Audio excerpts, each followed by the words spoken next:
We return with Wolves Live, presented by CenturyLink. Once again this season, hometowns on NBA rosters can be found far beyond the borders of the United States.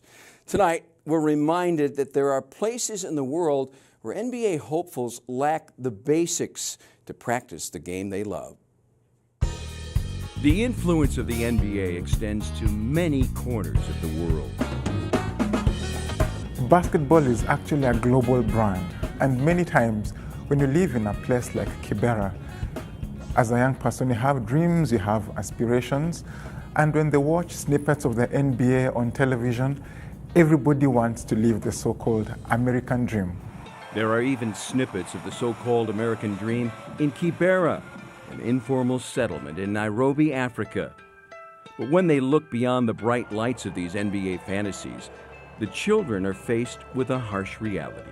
Typical house will have tin roof, mud walls, no running water, no electricity. You have 50 families sharing one toilet. In a nutshell, nobody wants to live in Kibera. But people do, by unmeasurable numbers.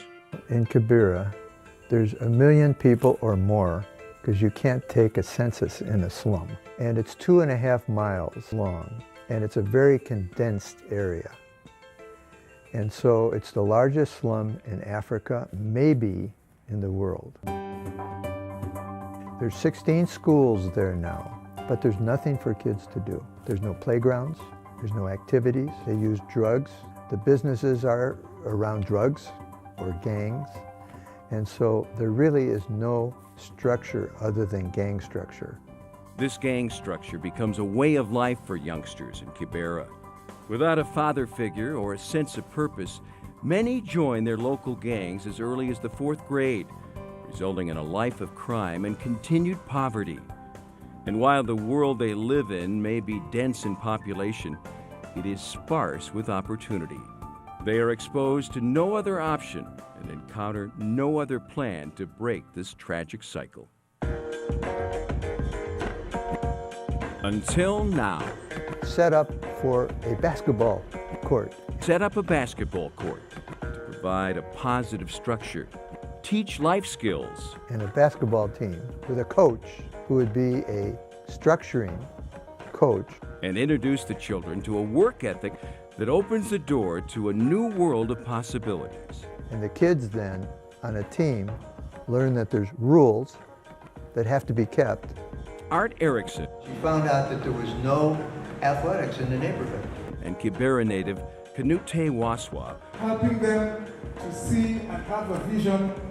Are just two of the many members involved in an organization called Highway of Hope Sports. Over the next 2 years, through a vision entitled Hoop Dreams, they aim to build 16 basketball courts in a league headquarters in Kibera. The headquarters will serve as a training facility for the coaches who mentor the teams in the league associated with 16 local schools. They have the first court completed. To you and I, it may look like the typical set of hoops in a playground setting, but to this community, it stands as a symbol of hope and opportunity for a better life. A year ago, behind me was a big hole. All we had was hope. When they came, I started digging, we thought, okay, this is another promise. This is just another guy coming to make a silly promise to the people of Kibera, just lie to us again, give us false hope and then disappear. When we started seeing the court being built, we saw things started being done in a professional manner. Then we started getting hope in what was going to be done. And to be honest, for the first time in many years that I've lived in this world, I've seen somebody make a promise to a community and actually fulfill it. Upon the court's completion, many children picked up a basketball for the first time. Others finally had an outlet to give their once impossible dreams future potential. The simple ball and hoop opened their eyes to a world beyond poverty and gave them a new sense of self. The students went from a slum to a slam dunk. I think it's my career because I like playing basketball too much. If I play basketball in Kibera, it doesn't mean that I'm nobody, I'm somebody in life. There's skills in kids that they never knew they had. And as they develop those skills, spending time on it, they begin to see things happening in their lives that no other place in the slum helps them to do that. The UN very clearly stated in 2003 1 billion people lived in slums. In 2030, 2 billion people in this world are going to live in slums. So we're not getting them out of slums, we're transforming the slums. You know what could be right in the center of that? Is a basketball team, a sports program that has this mentoring, and a school that gives them education, and a group of people coming around them to give them nurture and structure in a new way. The game is growing.